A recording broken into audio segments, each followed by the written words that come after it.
This is a short video on resocializing and orienting the experienced nurse. Retention of the experienced nurse is key for healthcare organizations because the experienced nurse is one of the hospital's greatest resources. It's difficult for the experienced nurse to transition from being an expert in one field and on one unit and becoming a novice in a new position on another unit. Research has indicated that the first 30 days are critical for the retention of the experienced nurse. So, healthcare organizations must tailor their orientations to be specific to the new nurse and what they need for their orientation period. What are some of the barriers to resocializing the experienced nurse? First of all, leadership often have unreasonable expectations of the experienced nurse. They think they can just hit the floor running without an orientation period. Sometimes units have a large number of new graduates and they're very experienced orienting the new graduates, but they forget that they need to separate the experienced nurse so that they're not bored or feel belittled for their critical thinking skills. And third, we need to determine why the nurse came there. Why did they come to this new unit? And what are they looking for on this unit? We need to determine if it's a good fit.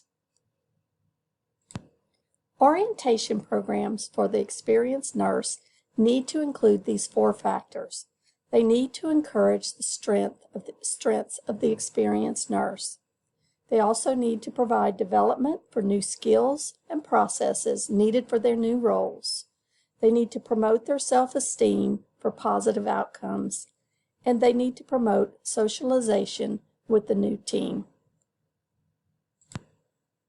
The purpose of orientation is to make the new employee feel like they're a part of the team. So there are 3 basic phases to orienting an experienced nurse to a new unit. First is from a leadership viewpoint. Leadership must assess their expectations of the experienced nurse. They should recognize and identify the educational needs for the experienced nurse specific to their unit. They also need to recognize that this nurse will come with anxieties and concerns over starting over again in a new position. This needs to be discussed with the new nurse so she can overcome that. Phase 2 should be looked at from the nurse's perspective.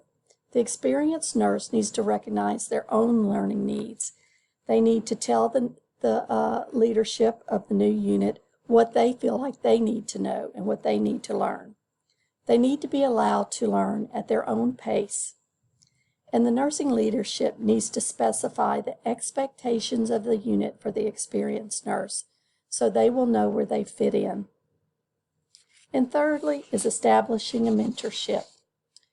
The experienced nurse needs to be paired with an experienced mentor, someone they feel comfortable with. If they do not feel comfortable after the first week or so, then that mentor needs to be changed. They also need to be allowed to select a support group from among the nurses on the unit that they are working with, and they should be allowed time to meet with this group. They also should support a team collaboration, not just between the nurses, between the nurses and doctors and the new nurse and the healthcare professionals that work on the unit. We also need to promote their self-esteem and address any specific values or behaviors necessary to be successful in this role. When planning an orientation for experienced nurses, we must remember what the research tells us.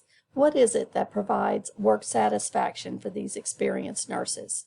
And what is indicated is a positive work environment for the experienced nurse. Are the people there in cliques? Are there agendas, private agendas going on the unit? Or is it a smoothly running unit with a good team? Are the goals emphasized?